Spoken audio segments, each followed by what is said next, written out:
What's up, everybody? I'm Rick. And I'm Anna, and welcome to our review of the 1935 movie Captain Blood.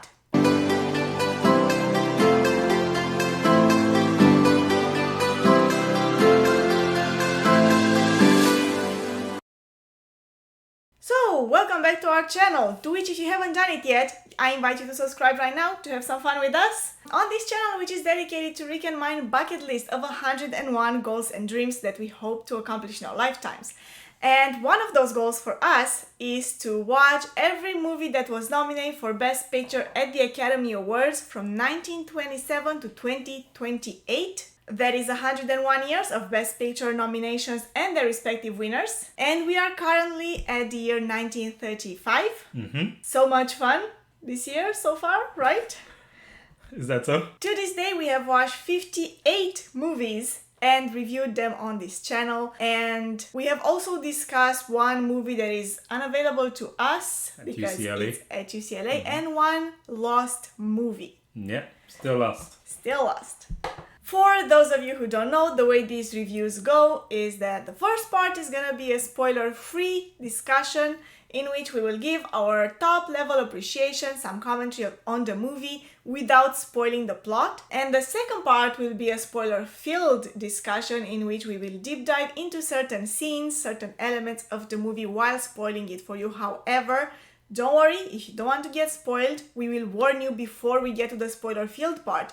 And at that point, you can head to the timestamp in the description box below that will take you directly to the end of the video at the ranking section, because every year we are ranking all the nominees. So right now we are ranking the nominees, the Best Picture nominees of 1935, according to our own preferences and liking, obviously. Of course. But before we get into all of that, let me give you some information about this movie. Some trivia. Hit me with that info. What is that movie we watched? Oh my god, this movie.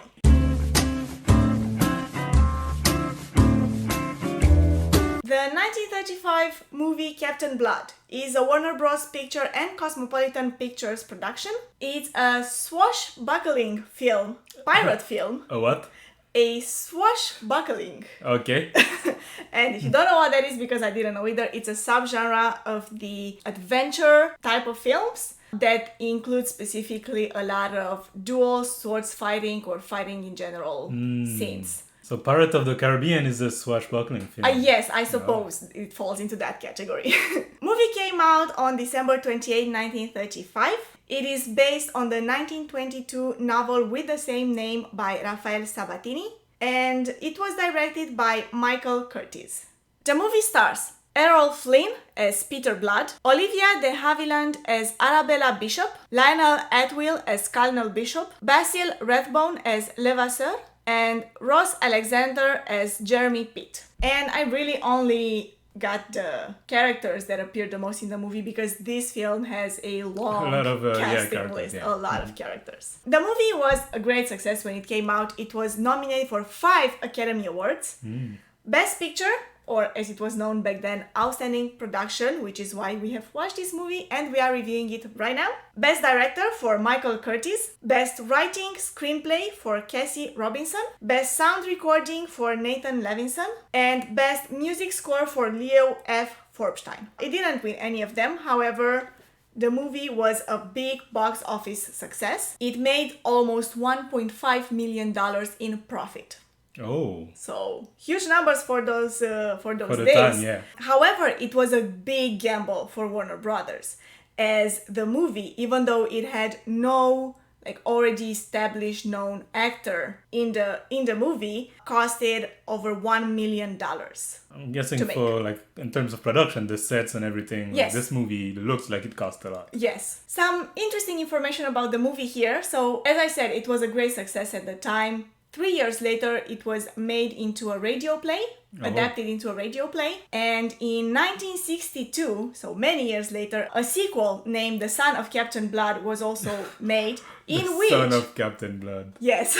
In which, fun fact, the son of Aaron Flynn, the actor playing the main character, so his son played the main character in the sequel. Am I making sense here? Yeah, the son plays the son. Yeah, exactly. So the son of the the son of the actor played the son of the character many years later. As for the main character, the actor playing the main character, Aaron Flynn, he apparently got malaria while they were filming the movie. Wow. So that was a big issue for the production, I'm guessing. And another fun fact about him, 5 other actors were considered for the part before they got to him. And at the time when he took the role, he was a no-name in the movie industry. However, this first Hollywood role of his started him off into a big career that followed. So, interesting thing. As for the critical reception of the movie at the time, while everybody agreed on how grandiose this movie appeared, the critics didn't fail to see its shortcomings, namely the false premises of the titular character being one that came up a lot in the What do you mean? Reviews. That the main character is not believable. Without further ado, let us move on to the spoiler-free section. No spoilers.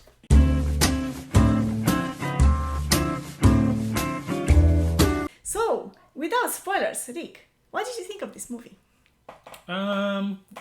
Was a nice movie. It was a good movie. I do have issues with the main character. I'm not really sure what they mean by his backstory. But my issues were more so in terms of like his actual character. No, what I meant is not with the character as in like the premises of the character, like the way he is. Not necessarily the way he's portrayed by the actor or the story writing as a whole, but rather the way this character just exists. It's not a character that can exist. Exactly. I think he's boring.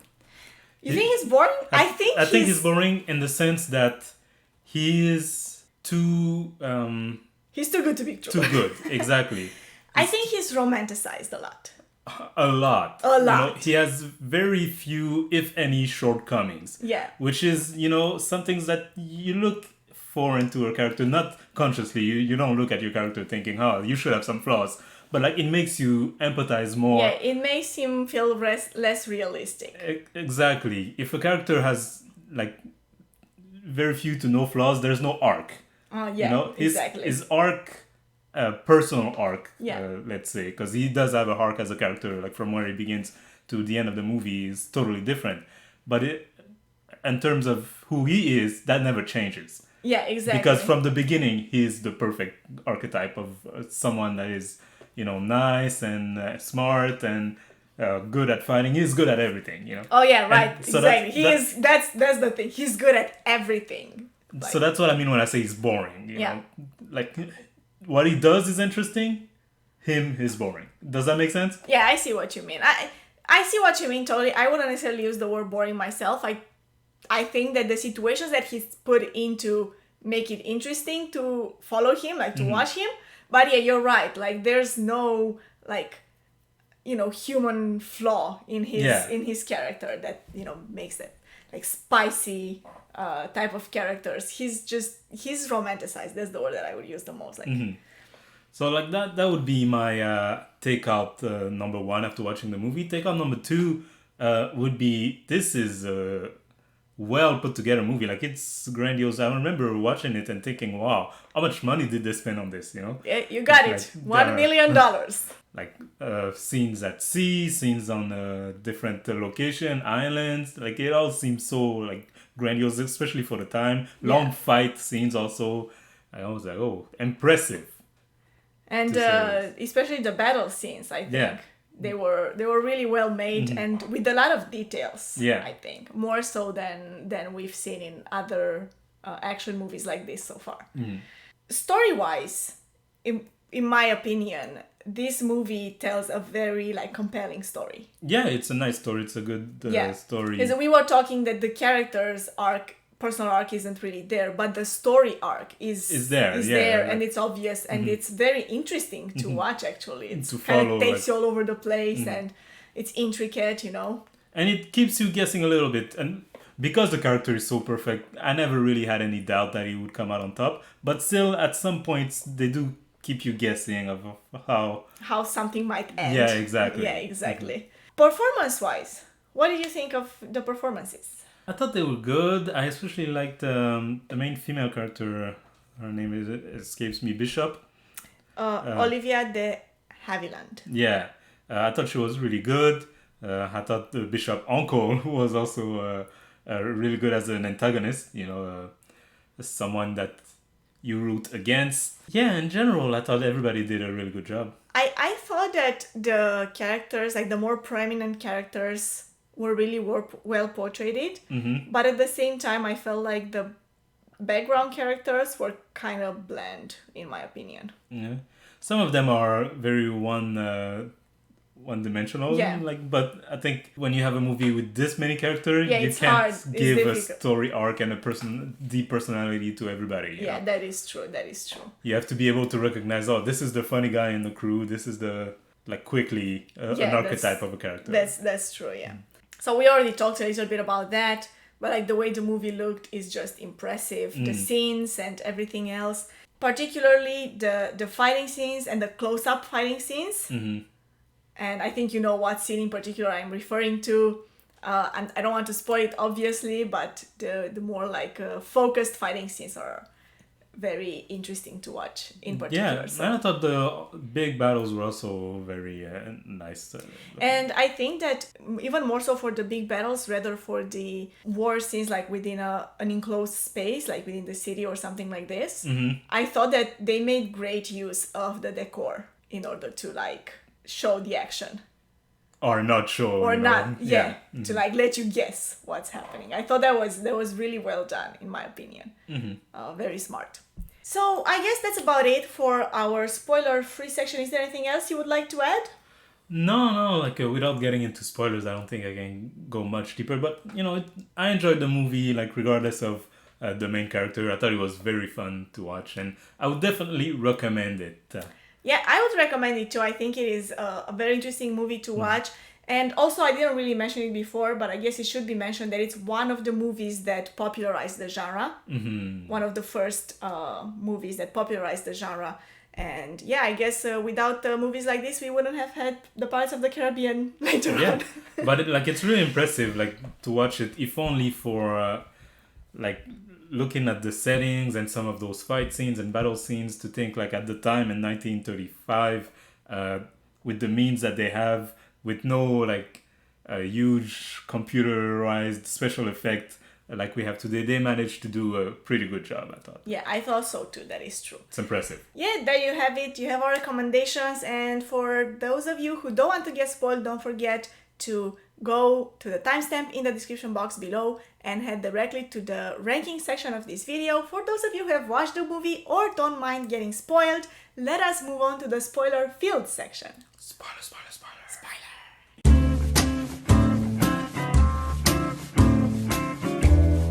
So I will start this section the way we always do. I will give you a short synopsis of the movie. After being wrongly convicted as a traitor, Peter Blood, an English physician, is sent to exile in the British colonies of the Caribbean, where he becomes a pirate. Mm-hmm. As you do.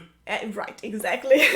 So before we talk about scenes or elements that we particularly enjoyed or that we found interesting, I thought I would give you another interesting information about the movie. Mm-hmm. So you know how we mentioned that the fighting scenes were particularly impressive in the movie, especially those at sea, like the battleships battle, encounters. So apparently, actually, no full-size ships were filmed for those battle scenes. I thought that would be the case, though. The sequences relied on a combination of process shots, miniatures, and pre-existing footage from the silent film The Seahawk. Oh. So I thought that was very interesting, and frankly, as I read this, it kind of took away from the movie. Really? I never thought they were real ships, though.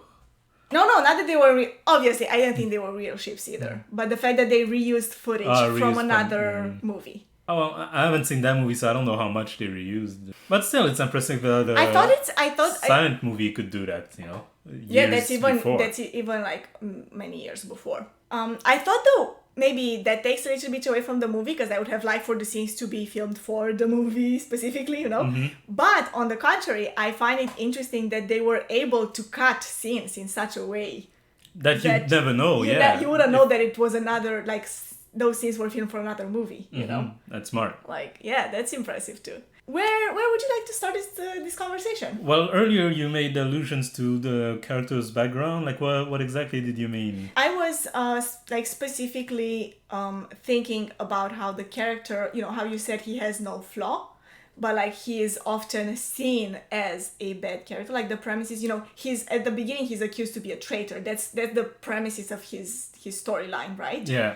But he's not actually a traitor. Further from that, he's just like, he's the most honest of all people there. And even when faced with possible death conviction, he will like always like stand up and tell the truth with such like a no matter what might come to him by telling the truth to the judge, that like, you know, you're just accusing these people because you're sick yourself and you're gonna die and you're this and that. Like maybe not the best time to antagonize the judge who's about to sentence. Yeah, like he doesn't really show much emotion either, you know. I mean, you're facing a death penalty. Yeah. You'd be, you know, more rattled but that's the thing, is by that what's happening. He's overly courageous, he's overly ready to help everyone and anyone, though there is and only like maybe one occasion where he keeps being angry with Bishop, the niece, for buying him, and later on in the movie for seemingly not returning his advances.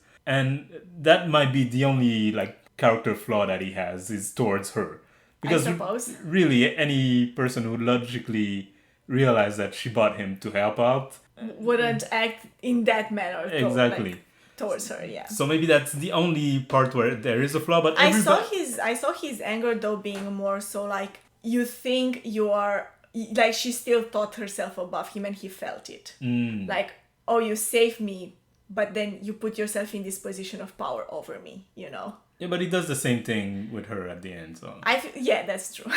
Apart from that, everything else, you know, he's super courageous, he's super strong, you know, beating everybody. And like you said, good at everything. Yeah, like super smart. He's a doctor, but then he's also like he's good at fighting, and he's also good at leading a pirate's crew. Yeah. You know? Strategy. Yes, exactly. So, and then at the end of the movie, and spoiler alert, I guess we're in the spoiler section, in the end he gets made a governor. So apparently he's good at, I don't know, being a governor, whatever that entitles. Everything, you know? everything that you can imagine is... Like everything thrown at him, he's like, sure, I'll do that. From what I understood from the reviews that I read, that's mainly what they're referring to, yes. And it's a bit of a bummer because I feel like this movie, if not for this, like, I'd really like this movie. If not for this, I would love this movie. You know? I'd like to see this movie made today.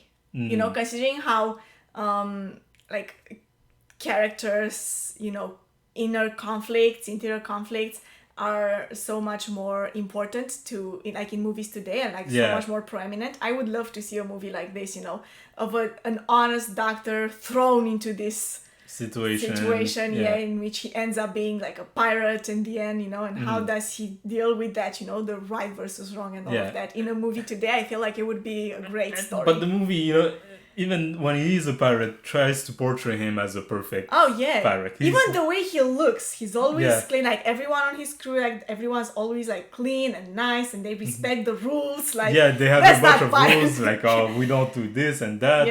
We don't attack women, children, stuff like this. You know, but take hostages. But we'll, you know, overlook the fact that we're plundering and stealing, you know, those are not in rules because we're pirates. But like, I mean, the contradiction there is not pointed out in a movie because the character needs to keep looking perfect. Exactly. Yeah, exactly. One interesting scene that also a lot of the reviews, the critical reviews, mention as being a great scene is the duel between Levasseur. Yes, between Levasseur and Captain Blood. What did you think of that scene in particular? Yeah, I thought it was... I mean, we've seen so many of these type of duels and recent day movies, if only part of the Caribbean movies, there's one every 5 minutes. Oh yeah, definitely. So there's definitely, like, when I look at it, it reminds me of those, even though that one came before. So I thought it was very well made. So it's interesting that other than the like miniature shots taken from other movies, most of the movie was filmed like in a set. But this scene is one of those that was filmed outside. Like it's filmed in California, like on a shore somewhere. So if they were always on a set or in California, how did he get malaria? Oh, I don't know. I was wondering about that too. But maybe it wasn't necessarily because of the filming, but while filming, but for other reasons he got it. Okay. But it was while filming. This scene was filmed outside, and like people thought that it was a great scene, especially, and that's what I was saying in the spoiler-free section when I was mentioning like the close-up fighting scenes. I specifically meant this one because I feel like it has more angles compared to what we've seen other fighting scenes in movies so far. So I think like they're pushing the barriers of how we can shoot an action scene like this. It also doesn't have that funny like comical like fast forward style. I was about to say that. Yeah. But rather they focus on getting different angles and probably redoing shots over and over again to get all of those different angles and then putting them together to give that like feeling of action and everything. So I thought that was great. I thought it was a very well done scene. Another thing that I thought was interesting and I thought this movie did great was just like this technique in movies in which there's like something mentioned in the beginning and then you go back to it like in the second part of the movie. Like it's important later on, but more expanded, like how the whole scene towards the beginning of the movie where he gets bought by the bishop girl Arabella, and there's this like kind of conflict between them, and she puts herself like above him, and there's this like tension, but then that comes back at the end. Later on it comes back, like it's mirrored. The whole situation is mirrored with him buying her from the other pirate. So I thought that was also like really nicely done. Like it's not too much on the nose. I feel like it fits well within the story, but it's still like you see what is happening there. You see the parallel between the two scenes. So I'd be impressed if I didn't mention one thing. A lot of the movie rests on the fact that these him and his pirate friends or pirate crew were slaves in a British colony on Jamaica. Yeah. And they escape, and they spend a lot of time in the movie, especially when they're slaves, talking about the injustice, and the slavery system, and how people are branded, people are whipped to death, people are used as merchandise, sold, bought, etc. He's angry at Bishop, the girl, because of that, and at Bishop, the dad. And then he managed to escape with his crew, but he never seems to have any thought for all the slaves that were left behind. I guess, yeah, that is true. Even when he becomes governor, there's only a short scene at the end when he's governor, but it never seems like it was in his intention to like, we should stop this slavery thing, Oh, yeah, that is true. I don't think about that. I mean, the part where he only escapes with his crew, like the people who arrived with him at the same time on the island. Plus a few extra that were there too. Right, yeah. But other than like that, I mainly attribute it to, when you're planning an escape like this, you can't take everyone with you, you're not doing an uprising. My point was not that he only escaped with those that he knew, because of course they were sleeping together, they planned the thing together. That makes sense, and they involved some other people, like the guy in debt and some of the other people who were around. So that all makes sense. Is that once they've escaped, there's no second thought about everybody else who's left behind. Yeah, that is true. And as you said, like, while we do see the issue of slavery being kind of attacked through the character and his story, he never says it specifically. No one ever talks about it. It feels like he's more bothered by the fact that he's a slave and that the people who he's friend with are slaves than slavery in exactly. In general. Exactly. The scene where he's governor is only like, the last 2 minutes of the movie. So maybe he did have an intention of freeing I everyone. mean, you can't But assume again, that just, as soon as they escape, yeah. they never talk about it Yeah. again. So to me, it seems like he didn't care that much. Once he was free, then that was it. Yeah. Right, but let's not forget that this is like a movie based on this like adventure novel, right? Yeah. So it's an adventure book. It's not meant to discuss social issues so No, much. but as- he does discuss them when it's about him, you know? yeah, I guess that's the issue there. You know, is that there's a contradiction. Because he argues there. with the bishop lady several times, you know, how dare you buy someone as if it was merchandise, you know? So, is there anything else, any other scene or element of the movie that you'd like to talk about? No, I think we went around everything. Well, yeah, I think so too. So let us now move on to the ranking section of this video. Okay.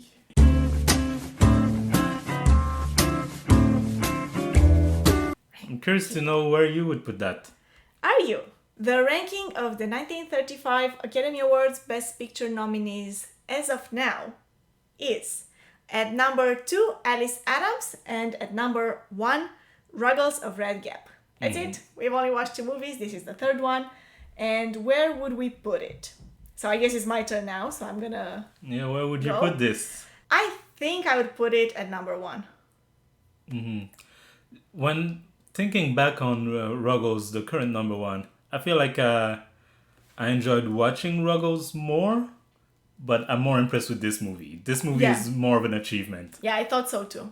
And so I tend to agree that I would put it at number 1 too. Yeah, it's I feel like it's so much more of an achievement that it gives Yeah. it makes a big gap between them, you know. Even though, yeah, as you said, the Ruggles of Red Gap was a more entertaining movie to watch to me, and I feel like it was more, you know, a little bit more lighthearted at times, but at the And same I feel time, like that's the main thing, and this is why it's hard to compare a little bit, because Ruggles, when I say it's more entertaining, I just meant that, you know, it made me laugh. I feel like it's easier to watch. Yeah, exactly. Whereas this movie, it's much more like heavy. It's longer, it's a bit heavier. Yeah, but yeah, it is much more impressive. So definitely. for that reason, I put it at number 1. So you agree? Yeah. Okay, so there we have it, the ranking of the 1935 Academy Awards Best Picture nominees. As of now, and according to our liking, is at number 3, Alice Adams, at number 2, Ruggles of Red Gap, and at number 1, Captain Blood. That was it for our review of the 1935 movie Captain Blood. Thank you so much for watching. Don't forget to subscribe to this channel if you want to follow us through our adventures. Don't forget that this channel is not just about reviewing movies. It's a bucket list channel in which we try to accomplish the goals and dreams that are on our bucket list, and they include many different things like playing games, learning how to cook, personal growth, and travel, obviously, and we make videos about all of them. If you enjoyed this video in particular, don't forget to give it a thumbs up and comment in the comment section below. Tell us, what did you think of this like trend-setting movie of 1935 if you've watched it. Once again, thank you so much for watching and have a nice day. Bye. Wait! You'll not take her while I live. Then I'll take her when you're dead. Oh, the shack with that. It has been honorably settled. It has not been settled for me.